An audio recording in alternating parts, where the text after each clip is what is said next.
What's up? You are listening to The Swimmingly Show. I'm Hayes Johnson. And I'm Charlie Houchin. Here we say the quiet part out loud, what the swimming world is thinking, but no one wants to say. We've been through just about every level of the sport, from summer swimming to NCAA champions to the Olympic Games. And today we work with over 1,000 swim teams to make swim meets more fun and more simple, all by using the device in your pocket. That's right. The show's for some parents, coaches, swimmers who are passionate about the sport, that want the sport to grow, get better, and I don't know, maybe be more fun. So here we go. Let's get into it.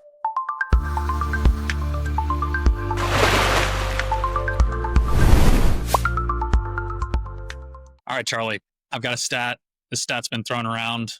Every club, coach in America probably makes them uncomfortable a little bit. Hit me with it. All right.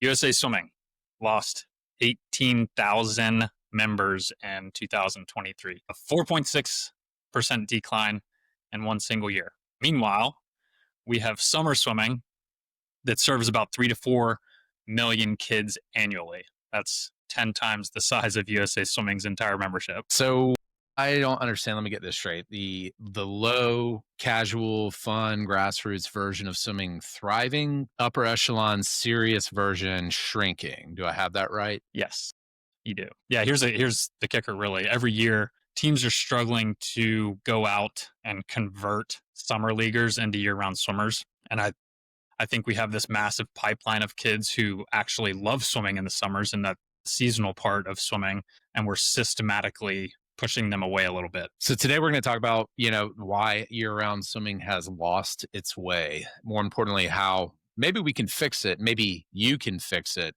before we lose an entire generation of swimmers. That's where we're headed. If we don't fix this, we're going to lose the next generation of young athletes, and they're not going to be involved in my sport, in your sport, in our sport, the sport of swimming. So, Hayes, let's start with your personal experience. You've coached at many levels, summer league and year-round being two of them. What's the difference in energy when you walk on a year-round pool deck and a summer swimming pool deck? Yeah, I'd say it's a pretty night and day difference. Summer league practices, you got kids showing up, smiles on their face. They're laughing the entire practice. They're excited to see their friends. It's social. The parents are actually kind of kicking around, hanging, talking. It feels a lot more alive than what year-round practices feel like. And Charlie, too, you've coached year-round swimming. And often I feel like at year-round swim practices, you have these kids that kind of mope into the pool and not as excited to go crush a 5,000-yard workout. And so I think the energy is just a lot lower. So what changes from one level to the next? I think, personal opinion, I think we've gotten obsessed with being elite or getting our swimmers to be at this elite level. And somewhere along the way, we decided that fun and fast were mutually exclusive. I think we've actually decided that fun and fast are mutually exclusive, which sucks. So I think we've created a system where if you're not training 6 days a week, 50 weeks out of the year, you're just not serious about swimming.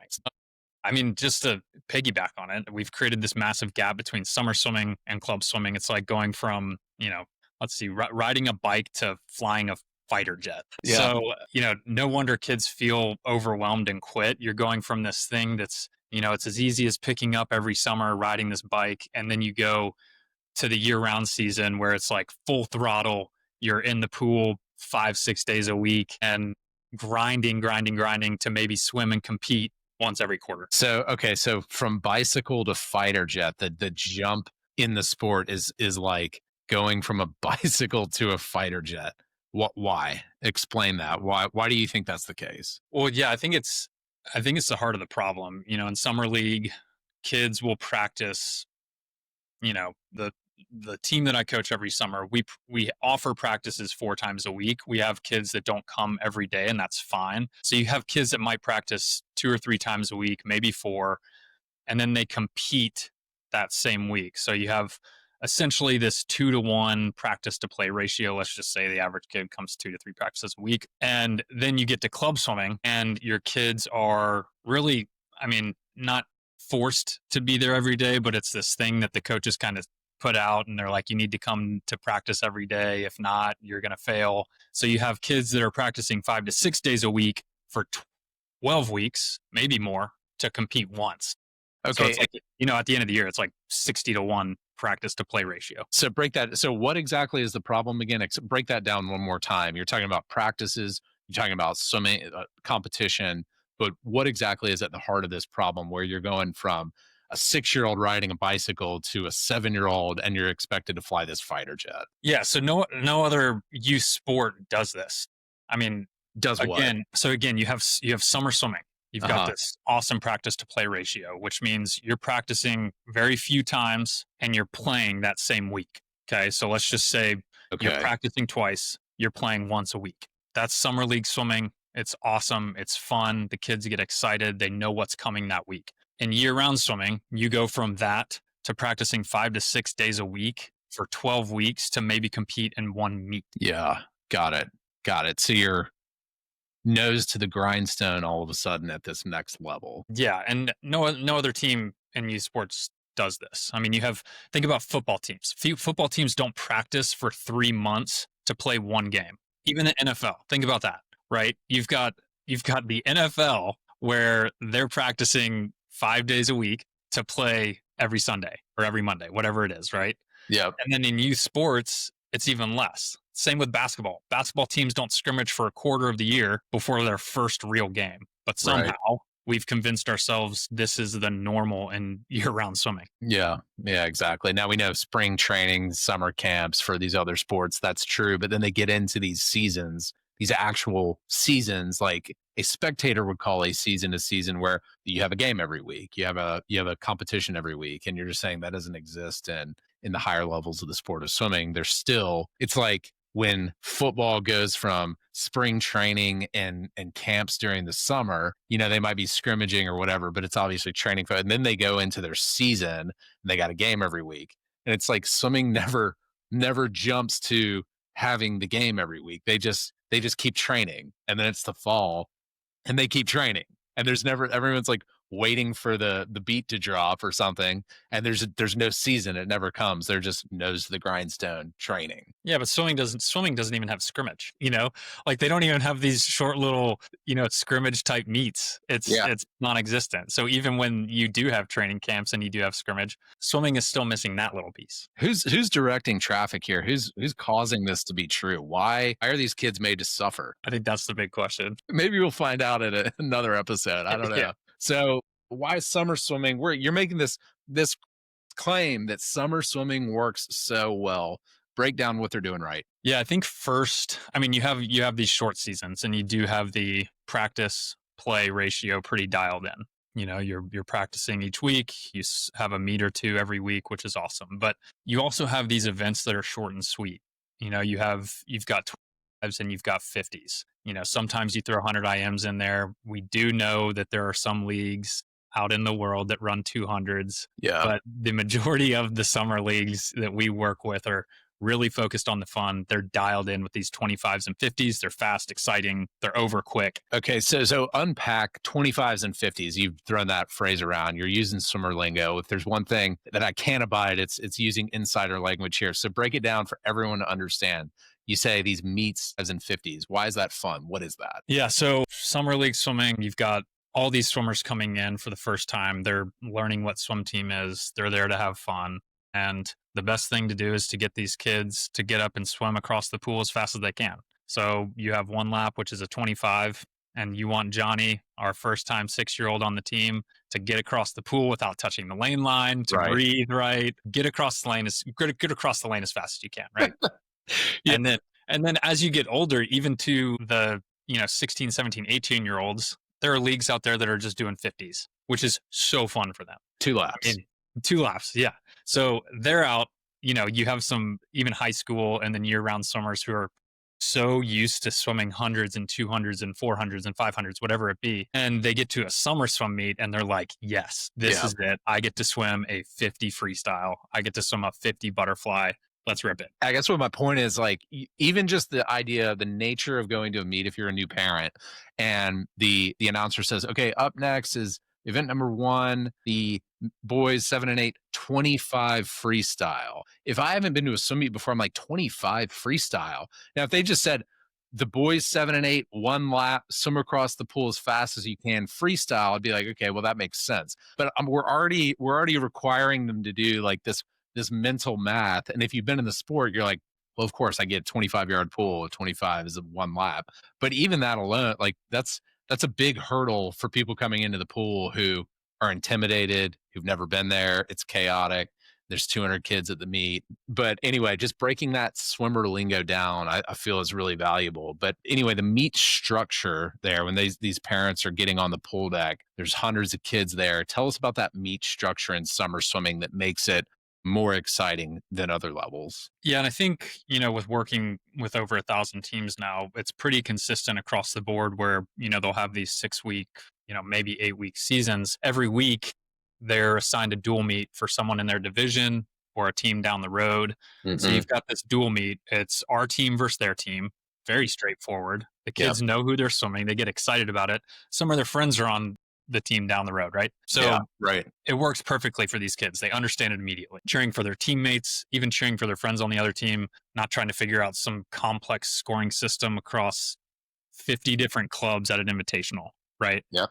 Yep. Pretty black and white. Yeah, black and white makes sense. Two teams, one wins, one loses. The parents cheer, shake hands. Everybody celebrates with pizza afterwards, ice cream, and they go home. Easy, simple. Commitment level here with summer. Tell us about summer commitment level versus year round. Yeah, I think what Summer's done really well, and most coaches, I mean, I know there are some more serious coaches out there in the summer league setting, but I think one thing that summer swimming nails is it's a season to have fun. It's a season to make sure these kids get into the pool and enjoy the pool, enjoy having fun with their friends. So it's more like come when you can, swim when you want, and most importantly, have fun. Have fun, right? Yeah.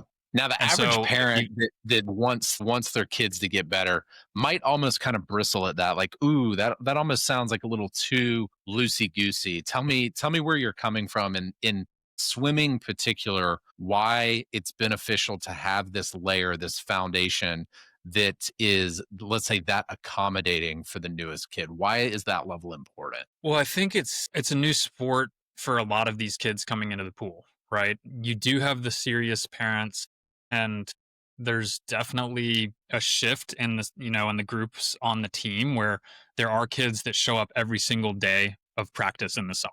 That's great. I love that. Okay.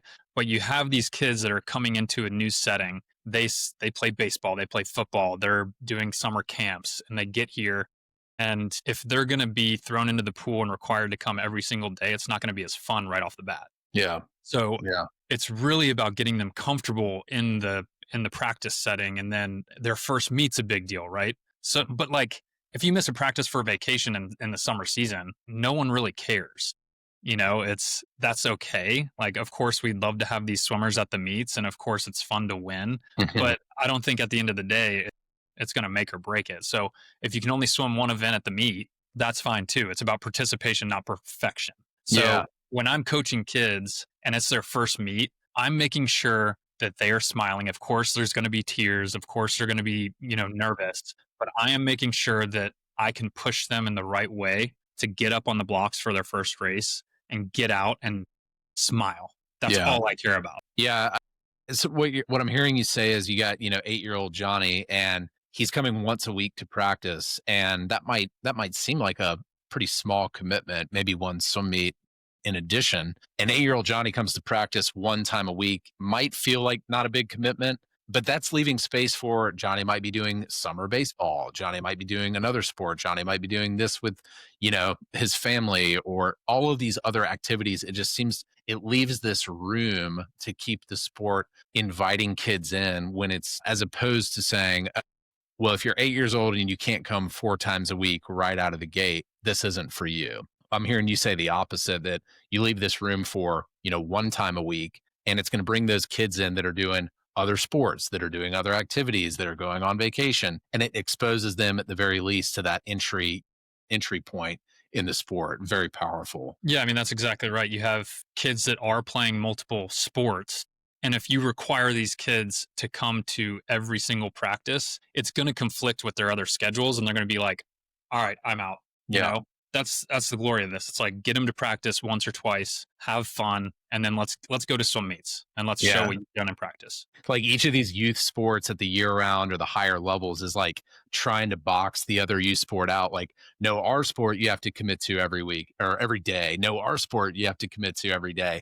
And if you don't pick up, if you can't commit to it, then you're just, I guess you don't have the commitment and the dedication required for the sport. And I love this level, this foundation, this play concept of keeping the door open, that entryway for everybody. So tell me about the social aspect, because clearly this is going to pull more people in and it's going to be more inviting inherently. So talk to us about that. Yeah, I think with summer league is inherently social. I mean, all the families and parents and kids, they get excited to come to the pool for practice, for swim meets.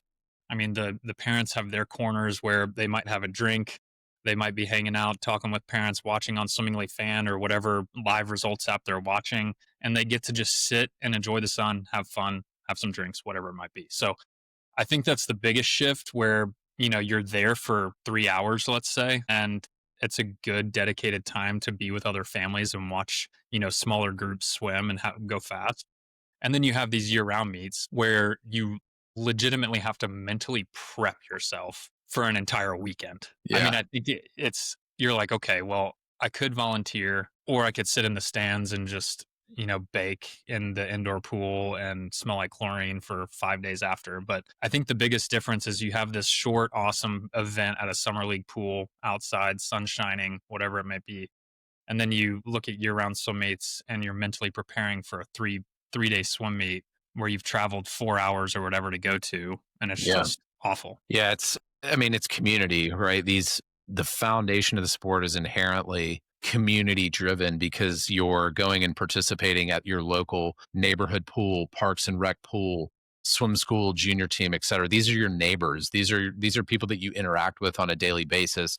You can't help but have this additional critical, I think, sense of community at the grassroots level of the sport. And you and I have a lot of stories and have seen that in so many different ways at summer swimming venues all over the country at this point. Yeah, I mean, you were I mean, you like me probably swam summer swimming from 6 to 18 years old.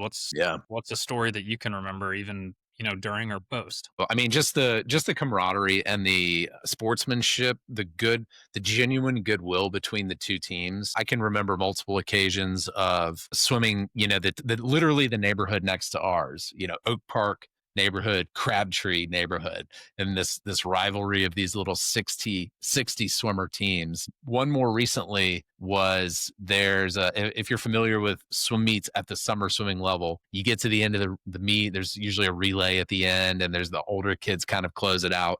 And sometimes the team won't have enough older swimmers. And so what they'll do is they'll what's called a swim up. You'll have a younger swimmer, and that swimmer will be on the older kids relay. And so recently was at one of the pools nearby watching this unfold. It's a neck and neck race with the other team until they get to the last leg, which is the younger swimmer, swimming up and trying to do his best for his team. And, he gets crushed because he's like 11 years old and everyone else in the relay is like 18, 16, 17 years old.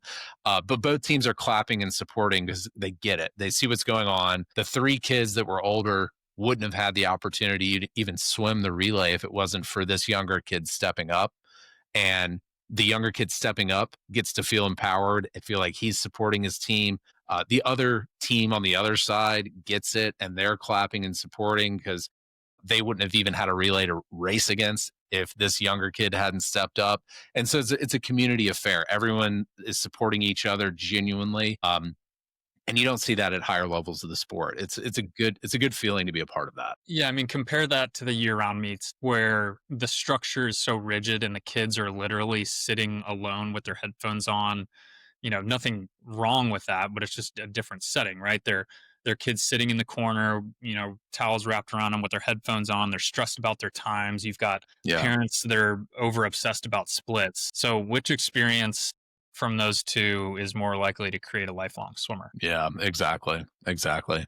So summer league swimming, if they've figured it out, why are year round programs not adopting these principles? Yeah, I think because we've convinced ourselves that suffering equals improvement. And what I mean by that is the long, hard practices 2 times a day, 5,000 yard practices, get in there and just absolutely suffer. Apparently, that means improvement. I mean, that's what it was like when I was swimming. It was, we were doing 9,000 yard practices, and that was somehow going to really improve my 200 backstroke. I don't know. Of So course. the more miserable practices, the better it must be for you. The more complicated the training, the more scientific it must be. I don't know. And now everyone's confused, so they're just like, you know what? I'll go with it. I guess they know what they're doing, Yeah. but they don't. Yeah. What does this look like in practice with what you see at summer versus year round here? Yeah, I mean, you know this too.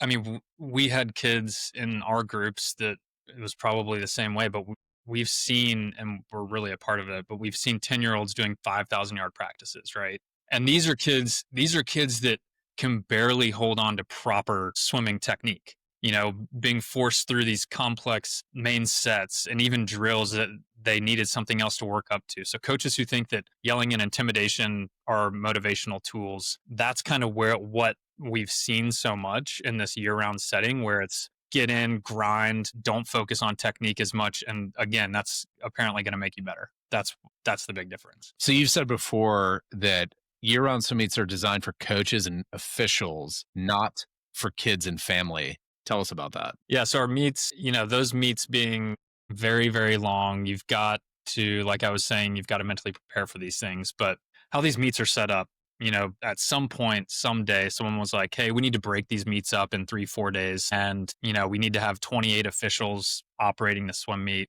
So you have most times, I would say the meet structure is Friday, Saturday, Sunday.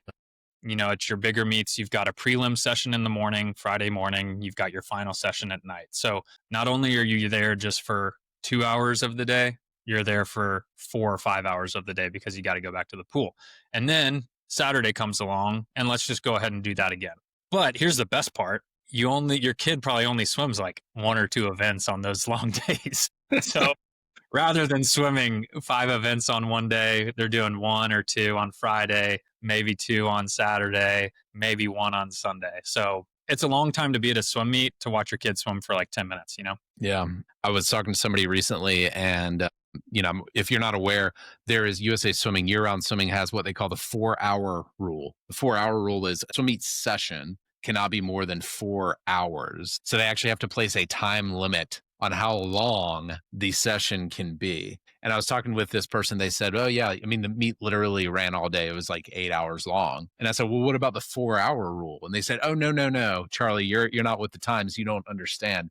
Once you get to a certain level of USA Swimming meet, the 4-hour rule doesn't apply anymore. The 4-hour rule doesn't apply once you get to this level. And so we can just go back to running meets all day. I was like, oh, great. That's awesome. I'm sure that was a lot of fun. They kind of rolled their eyes and they got the joke. Yeah, the long meets, the warm-up schedules that make your head blow up, and then, apparently requires a PhD to understand how to operate a swim meet these days. Yeah, exactly. All right. Tell us about the commitment issue. All of a sudden, you go from 6 or 7, 8 years old, summer swimming, fun, 4, 6, 8, 12 weeks, perhaps. And now we're jumping to, hello, it's in the name, year round swimming. Tell us about that commitment, challenge, and issue. Yeah, I think here's where we've really started to lose our way.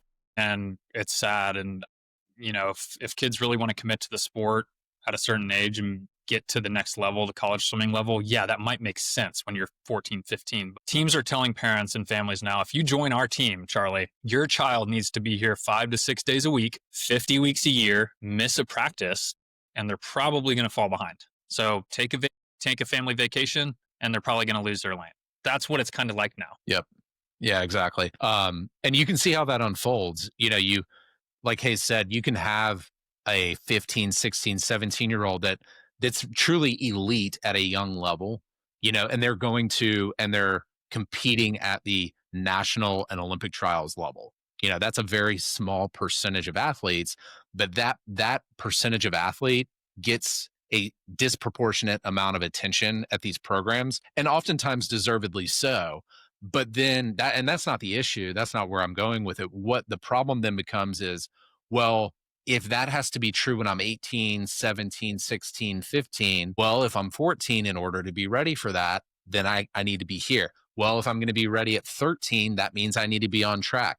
At 11 and 12 years old, well, that means, and they draw this linear line, and it's not linear growth. It's, you just got to let the kids be kids, especially from that 6 to 12, 13, 14 range, because they're not going to be on this linear track. Parents, you got to hear me and believe me, and know that they're not just going to make this predictable linear jump and progression. They may not make a progression at all. Those 15, 16, 17-year-old kids that are at that elite level, they're doing it because they're intrinsically motivated, more than anything, quite Yeah. frankly. And we've seen all the time kids that play at 10 years old in the sport, play in the sport at 12, 13, 14, all of a sudden, because they're intrinsically motivated, you turn around at 16 years old, like, oh my gosh, where did that kid come from? Well, he's been there all along. It's not linear growth. He's just enjoyed playing in the sport.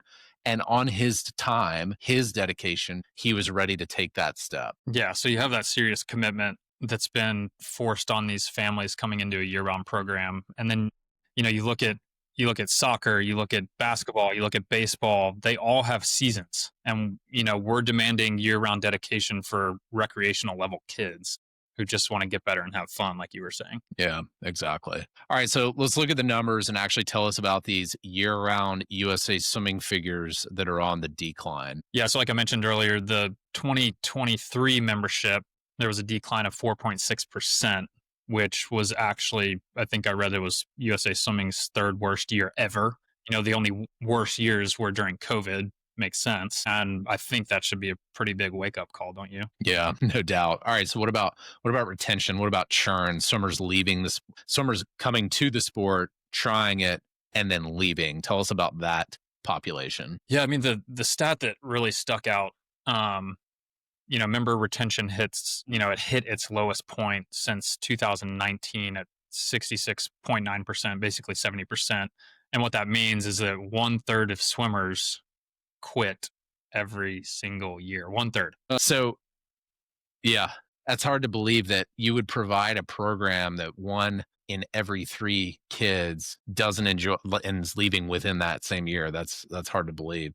What really gets me is while year-round swimming is struggling, what's happening at the same time on the recreational side, the summer side? Tell us about that. Yeah, I mean the recreational side is interesting. I mean, there's a lot of data on just recreational swimming itself. I mean, the amount of swimmers that will swim at least once or twice is in the millions, tens of millions, 30 million, right? And what that says to me is that the demand for swimming is actually there. We're just terrible at converting interest into sustained participation. So, like, you'll get a ton of those tens of millions that funnel into summer swimming, Mhm. but there is just no shot. There's no bridge. There's that you can transition that recreational swimmer to year-round swimming without a good program that's fun, introductory to start with. Now tell us about the age group analysis within that. Yeah, I mean, we talk about this one all the time. I think the biggest drop-offs happen at ages where other sports become more social and fun. Hmm. So we're seeing the biggest drop-off at what, 13, 14 years old, Charlie? Hmm. And we're losing 15 and 16-year-olds right when they should be becoming team leaders and mentors, which I think this is a massive piece that our coaches are missing. Like, they are not helping these kids understand that, yes, you're a good swimmer. It's okay that you don't come 5 or 6 times a week. But what is really awesome having you here is that you are a leader, you are a mentor, you can actually set a good example. And it doesn't have to be by coming every single day. Just get to practice with a smile on your face, be a good leader. And I think that was so eye opening to me. It's just like, we're losing these kids at a time where they could be transitioning into leaders and mentors for these younger kids that are like, hey, I'd rather go do baseball or soccer or something. Exactly. And you've always been really, really big on the mentorship theme. And you're exactly right. I mean, coaches that are listening, how often are you taking those older kids, 13, 14, 15, 16, that perhaps are not going to be your top swimmers? Where's that model to turn them back and help assist, volunteer, mentor those younger kids? I mean, Hayes sees it in the program that he runs, that oftentimes the sweet spot for those kids might be once a week, might be twice a week. and they're not going to be in that elite senior group that you guys love, but they are going to be what we have seen the best mentors and the best leaders for your program, and they're going to help you on the dry side more than just about anybody. Hayes, tell us about mentorship, expand on that mentorship and just how much is not capitalized on currently by programs. Yeah, I think the coolest thing that I've seen, especially on the summer swimming pool deck, where you get these kids coming in at 4, 5, 6 years old, and a lot of these kids, they'll stick around the club forever, and they become legends regardless of whether or not they're at every single practice, because you've got some kids that have really excelled in football, but they come back and swim every meet just Mhm. because they want to be a part of that team experience and have fun, ripping a 25 or a 50.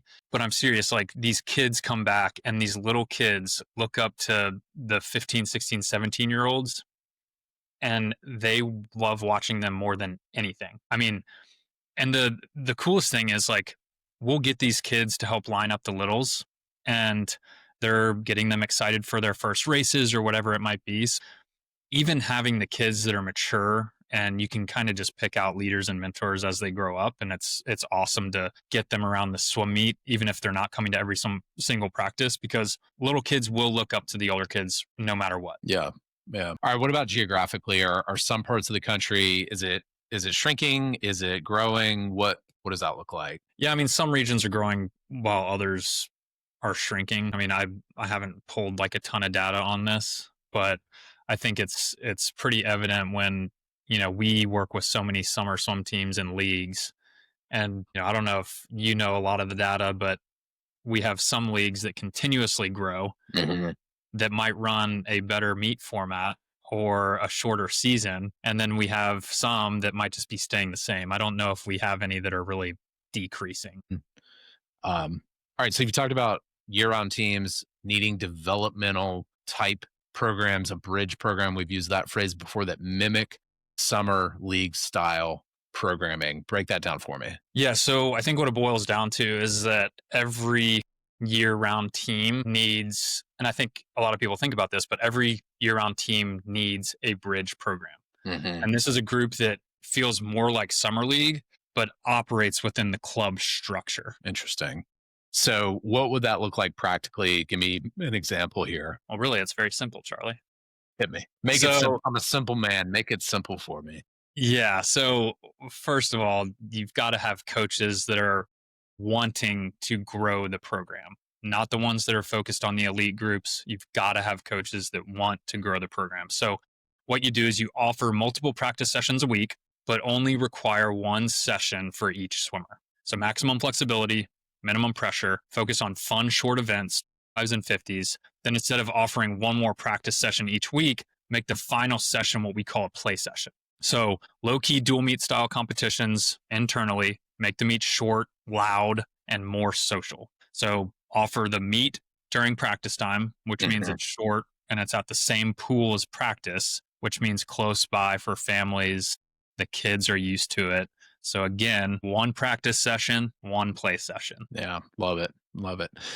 Makes a lot of sense. The training itself for that level, this bridge program you're talking about, hit me with the training itself. Technique first, always. So, I would stress on making the practice session technical. So focus Hmm. on a swim freestyle specific drill, let's say. And then the play session, get up and play a freestyle event, right? So the practice session, again, focus on a technical piece of a stroke. So let's say side breathing for freestyle. And then that same week, that play session, 25 and a 50 freestyle, focusing on your side breathing, but getting up to race. How do you handle the transition to more competitive groups once you have? Yeah, so I think it should be gradual and voluntary, really. So I don't think you want to force kids out of this group. You want to retain them. So Mhm. some kids will want to step up to more training and longer races, right? Like you're going to have kids that gravitate toward that style quicker,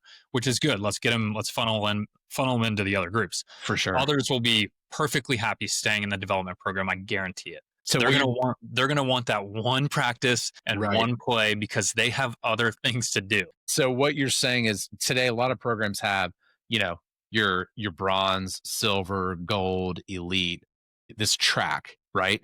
And so there's one track, and either you're on the track or you're off the track. Once you're off the track, you can't get back on. You're done. You didn't have enough dedication.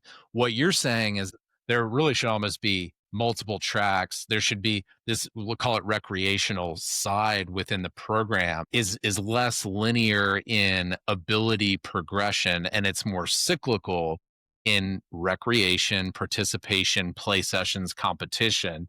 And then when those kids are ready to feed out into, let's call it the traditional, more elite track, they're in a position to do so, whether they're 6 years old, 10 years old, 12 years old, because you've created this flywheel over here to go in parallel with your traditional program. Is that what you're describing? Yeah, you nailed it. Love it. Yeah. Parents' expectations, what is that like? Yeah, so I think it's interesting because hopefully you're getting the summer league parents and families to come over, but really it'll require a culture shift at some level. We need to celebrate improvement over placement, effort over times, and team spirit over individual achievement. So a lot of teams today have these placement days. Like Mhm. you literally have to go try out and they'll place you in that group, right? So it makes it a little more difficult. So parents need to understand that their 10-year-old doesn't need to train like a Katie Ledecky to benefit from swimming. They literally just need to, if they love the sport, especially after the highs of summer swimming, I would hope that a team would say, yes, come to our team and do a practice and do a play session with us. And we're going to have a great time doing it so you continue to love the sport. All right, here's the controversial part. There's a coach out there that's watching this, and here she is saying, Hayes, no, no, no. If we're going to have 2 sessions a week, you're saying one practice and one this structured play you're describing. I can tell you right now, Hayes, I, as a coach of X number of years, we can't sacrifice that. We have 2 practices a week. We can't sacrifice one of those practices entirely to just racing and doing competitions. They're going to lose out on all of this training opportunity. Tell that coach why there might be a different way to approach this. Well, Charlie, I think you answer this one the best. I want Charlie's rant for this one. Oh man, I need to do we have the explicit lyrics turned on for this one?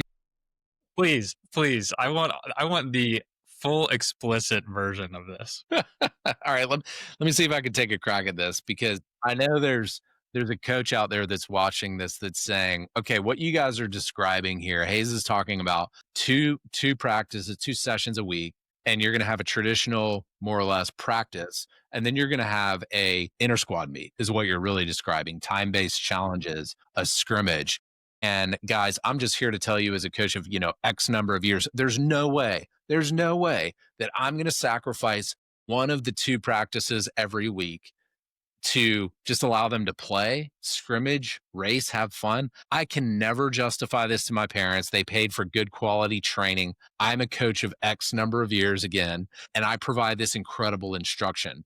And that's the traditional mindset. And we've heard this, we hear this all the time. This, ladies and gentlemen, is the exact mindset that the sport is up against. The premise is, well, we can't do something different because we've always done it the same way. And so before we even get to the meat, the heart of the battle here, let me just describe something to you. The sport of swimming has not grown in the last 15 years. And so if your premise is I'm going to keep doing the same thing, that's a bad premise. It's not growing. The sport is not growing. And what you're doing, especially at this 6 to 12-year-old level, is not working. And so just to get that clear from the beginning, if you're going to approach it the same way that you were taught 10 years ago from your mentor in coaching to approach it, who was taught by their mentor in swimming as a coach to approach it, we're going to get the same results that we got from the 1970s. And that's why you see stagnant growth. So why are we pitching this idea for the bridge program here, the 6-year-olds to the 12-year-olds, the recreational flywheel that every program should have established in their arsenal? Why would we suggest to you that if you have 2 opportunities for practice each week, you would do one, a traditional practice, and one, you wouldn't do training in the traditional sense, you would do a structured swim meet, inter squad scrimmage play session? And the reason is, and hang with me here, the reason for doing this is because you can instruct, coach, train, and equip these young swimmers in the format of structured play. not just traditional training. Let me say that again. If you're, as a coach, unable to train, instruct, guide, equip your athlete in the context of a competition, as light and simple as it may be during practice, then you've lost the thread. Training does not only occur in the context of the traditional nose to the grindstone approach. Okay. Training can also occur in a structured play format. Every other sport does this. Now, coaches, what I'm hearing you say and what I think you're actually describing is, how do I justify this new model to the parents who expect their kids to come in and swim a million laps because that's good training? Well, that's the model that we're prescribing. And ultimately, we want to give you resources and equipment to do that, education, et cetera. But that is the shift in your coaching mindset, because it's going to require better communication to the parents. For example, you need to be able to tell them what I just recited to you, and that is learning the sport, perfecting the craft, training, learning how to get better isn't just about swimming laps up and down the pool. In fact, oftentimes it's not about that. We are teaching the kids to do this in a structured play environment as well, because that's just as important. Let me give you an example. If you need the elite level example, let me give you an example. I was at one of the biggest meets you can ever go to. Okay. There was a swimmer that was next to me that I had swam against a million times.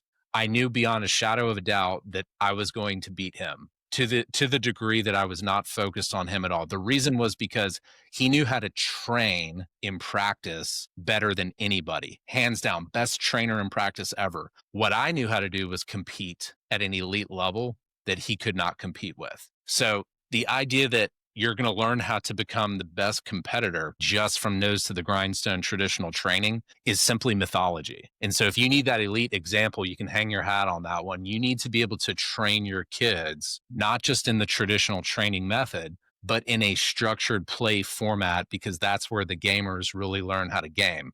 That's where the gunslingers in the sport really learn how to shine. It's when they step on the blocks and learn to compete. Make learning to compete part of their weekly cycle. That's the best training that you can give them. Yeah, nailed it, man. So while you went on that awesome rant, I'm going to flip the script and ask you, since, we do work with a ton of teams. We're starting to work with a lot of year-round teams, a lot Uh-huh. of which are becoming successful at this exact thing. So why don't you give us one of our newest examples, a new example that we've seen that's really starting to excel at this type of program? Yeah, it's really so folks using the Swimmingly platform are doing this now. You can sort of set and define the criteria. You're still the expert, coaches, but being able to set up a curriculum on a platform that you can see, that the parents get an email about, and you can say, hey, I'm running a 4-week program session cycle, 8-week, 10-week, 12-week, and you can set it and define it, and you can define what we call in the curriculum the practice sessions and the play sessions, and you can set it up and customize it and make it fit the context of what you're doing. You might have multiple practice sessions a week, and the kids are required to go to one. You might have a little bit older group and you offer multiple practice sessions a week, and the kids are required to go to two. But anyway, we've talked about need this recreational engine that then points to your traditional model that you all have really nailed down very well. But without the recreational engine over here, there's nobody feeding into your system. Your marketing program should be the recreational engine. For every for every one swimmer over here in the traditional model, there should be 20 over here. This is the recreational engine. As any good business person knows, the best customer is your existing customer. There's no better way to continue them using your products and services than having them as customers over here. And so you need to focus on this recreational engine that's going to drive the traditional model that most year-round programs have. We've seen several clubs beginning to embrace this concept already. And frankly, when you hire the right person for that recreational engine, that coach, it's a different mindset than the traditional model. You need both. And you need somebody that's really excited about this. What they have come to discover is that you can make a lot of money when you run this program. So side Yeah. note And I there. think the coolest thing is it doesn't have to be this year-round program for the year-round team, right? This splash program or this bridge program, the most successful ones are using the summer season as the funnel, right? So what I mean by that is you can offer a 12-week ramp up program Hmm. before the summer, and you can get summer kids to come in and do this practice to play ratio that works. It really does. And then you can ride the highs after the summer season and run another 12-week program, bridge program with your year-round team. So you can really use the highs and the fun of summer swimming, and you can just do seasons. It doesn't have to be, like I said, this year-round program. Yeah, exactly. It could grow into services and programs provided all year, and it should be. But you get the customer, your customer, the kids and the families thinking about, I definitely want to do the summer season. It's 8 weeks here. You offer a ramp up program the 6 weeks prior to. I would love that.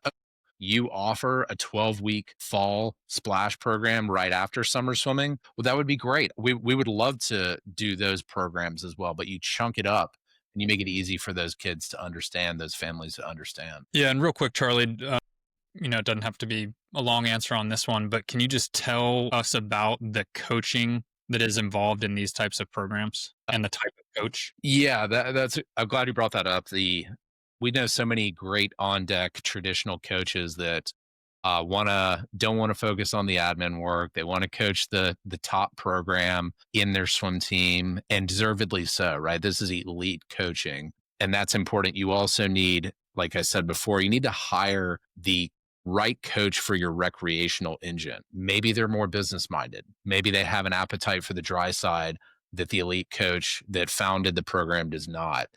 I would recommend, there's so many coach founded and owned programs. I would think if you're the CEO of your program, I would think of hiring a great COO. This is the person that is running the engine. There's 20 swimmers for every one that goes on the traditional track in your program. This is the person that is helping the swim lesson folks get into that experience. This is the person that's keeping retention super high there by keeping it fun.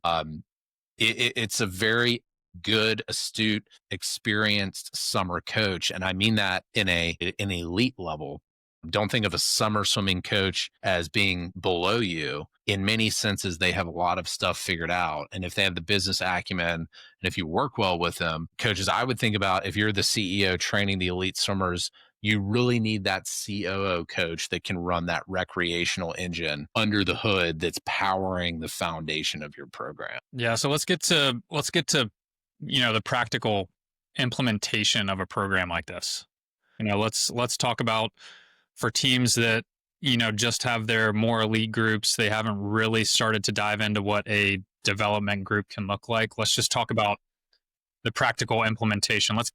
I'm excited to help get more teams doing something like this. Yeah, yeah, me too. I mean, kids should be able to compete in what they practice that week. So if they're working on backstroke starts on a Tuesday, they should be racing backstroke later that week. And I lost the thread on that, man. I don't know where we are. Your audio's out. I'm skipping one, go to practical implementation. We've already talked about a lot of this stuff. We need Yeah. to Where's the time? What timestamp are you at? 26 minutes. All right, I'm with you. We need to wrap it up. All right, hit me again. All right, so we've talked about the program. I'm really excited. Hopefully, teams that are listening, coaches that are listening, are excited to get a program like this, a real true development bridge type program implemented. So let's talk more about the practical implementation here, Charlie. Like, for all the club leaders listening, what are the steps these guys can take? Yeah, start with one development group. And I know everyone has a development group, or they call it a development group, but hang with me. Start with this group, call it whatever you want: bridge, splash program, fun squad, squirt squad, whatever. Market it specifically, and this is important. You need to market it specifically to summer league families as a next step. If you don't do that, then the question is, who are you promoting it to? So don't say, well, it didn't work, when there was no promotion or marketing of any kind. So that's the first step. Step number one is make sure that you're putting it in front of summer league families. And if it's a new program for you, go to trusted summer league families you already have a network with as the next step and get them signed up. Not get them signed up for the next year, not get them signed up for something that replaces what they're doing in the summer. Get them signed up for the fall program. They're going to have a 2-week break, and then they start your program 2 weeks later. Yeah, I mean, and it's simple. You can offer 2 practices per week at 45 minutes a pop. One practice, 2 practices a week, max.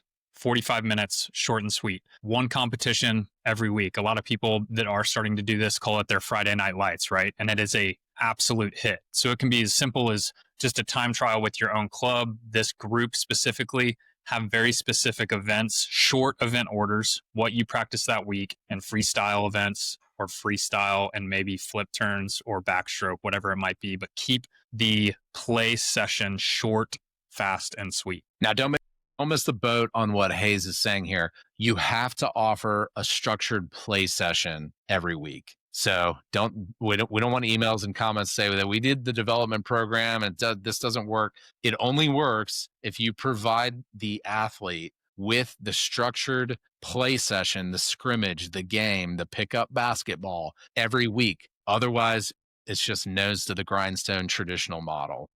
Yeah, talk to us about the price. A lot of times coaches shy away from the financials and it's uncomfortable, but this is a great way to earn revenue so you can invest more into your swimming business in the sport, your swim team. So tell us about price. How do you structure that? Yeah. I mean, I would just start by, as simple as half the cost of your regular program. I mean, that's a simple way to start, or offer it seasonally, like summer league. You can do your 12-week program and get a bulk payment. However you guys want to structure it, but it's got to be less than the year-round program. You've got to remove that barrier to entry. You've got to get the parents and kids excited to come in with this commitment level. You got your practice, you got your meet, you got your 2 sessions per week. So it should not be anywhere close to the year-round model. Now tell us about how do you measure success? Because if you can measure it properly, you can market it properly. There's a tie, there's a relationship between measuring success of this program and then turning around and allowing it to attract more families. So tell us about measuring success. So I think with the most important thing I would say to hone in on is retention rates. You've got participation growth and happiness surveys. So how some of our teams are doing it today, obviously they're seeing their retention rates skyrocket. These kids know that they don't have to come 5 to 6 times a week. They're coming once or twice a week and they know they can make it work. Families can make it work. Participation is growing for sure. The summer swimmers are enjoying this type of setup, and then happiness surveys, simple surveys at the end of the season. They're asking parents for their feedback on, okay, we just hit this 12-week season, the end of it. What did you think? What did your kids think?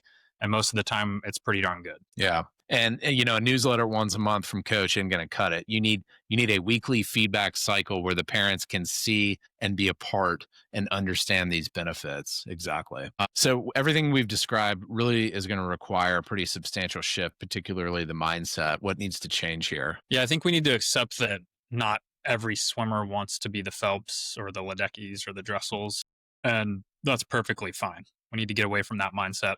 Most kids just want to get better and have fun with friends. They want to be with kids that they've been around all summer and be a part of something bigger than themselves. I mean, having a program like this is perfect for that. Yeah. So paint a picture of what that success looks like for that young swimmer. I'd say success is a 12-year-old or a 13-year-old who's been swimming for 3 years, still loves coming to practice. They've improved their technique. They're excited to race their friends. Whether they ever make a state cut, I think is irrelevant. I think the biggest thing is making sure that they enjoy coming week over week. And what about expectations of that swimmer's parents? I would say probably honest communication from day one. Your child will learn proper technique. They'll get fit. They'll enjoy competition. They'll learn what competition is. Having that awesome entry point for a short, fast swim meet, learning what a swim meet is like at that level, at the big pool or the big year-round club is super important. So make friends, have fun. They may or may not become a competitive swimmer. Both outcomes are successful, I think. And then what about those competitive swimmers that do want more? They're hungry for that next level. Yeah, I'd say that's the beauty of a system like this. It creates the natural pathway at the year-round club. So kids who catch the competitive bug can gradually go to the next step. Otherwise, they can just sit in this program in that flywheel and keep going. The commitment level's 1 or 2 times a week. They can stay there, but as soon as they get that itch or that bug, they're ready to jump off into the gold group or the silver group or whatever you might call it. All right. So before we end, tell them a story, one that captures, you and I have talked about it, the girl who almost quit. Tell us. Yeah, I think Sarah, I'll use that as her name. I'm not going to throw her full name out there. but she's 11 years old. She'd been swimming year round for 2 years, told her parents she hated it. The practices were too hard. She didn't like going every day. She'd get home, be too tired for homework. The meets were way too stressful, and she wasn't getting any faster. She was pretty much ready to quit. So then what? Yeah, so this program actually was able to switch her to back to the development program that practiced once or twice a week. They did these fun competitions, and within 6 months, she was ready to go back to the practice. Yeah. So it went from overtraining, going to too many practices, long swim meets. Let's pull you back. All right, let's get you back into that flywheel, that development program, get you loving it again, enjoying it with your friends. And boom, she was back into it 6 months later. So it's pretty cool. Nice. Where's she at now? Well, she's 16. She's still swimming, which is huge. And she just made her high school varsity team. Big. More importantly, she still loves the sport. So I think it's fun to have stories like that where, programs, year-round programs should have the ability to come back and go forward, not just say, hey, you're done with swimming. All right, get out of here. All right. So closing this out, if folks listening, if you're a club leader, coach, parent, tell them, hey, what's their action item for this week? Give them the action item for this week. I mean, the biggest one, I'd say ask yourself, are we creating swimmers who love the sport, or are we creating swimmers who endure the sport? If it's the latter, something needs to change immediately. What about for coaches specifically? I think this is a hard part for the year-round coaches. I think try one practice this week where fun is the primary goal. Include games, include relays, let the kids talk and laugh. Maybe let some of the kids come up with the set and see if they swim better or worse when they're enjoying themselves. That's simple. Yeah. All right. What about parents specifically? Yeah, I think one thing that parents should be doing is, and I know a lot of them do it, but in the right way, ask your swimmers, what's your favorite part about swimming? Mm-hmm. Keep asking that question. And if they can't answer quickly and enthusiastically, I'd say that's probably a red flag. Nice. Fun should be easy to identify, I think, as a parent. Yeah. Yeah, that's good.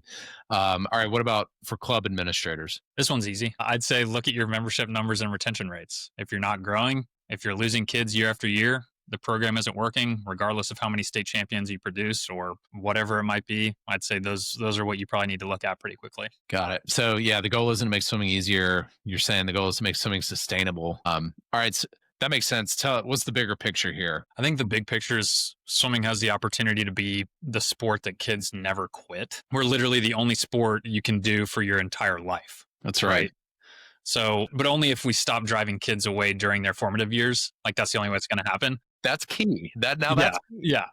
And it's crazy that during the most formative years, that's when we have the most drops. All right. If this episode made you think differently about you swimming, share it with your club leadership, your coaching staff, your parent committees. Change on your pool deck and in the water with your program starts with conversations that may sound a little bit like this. Yeah. So next week, we'll tackle more awesome topics, maybe another controversial topic, why swim meets are too long and how to fix them.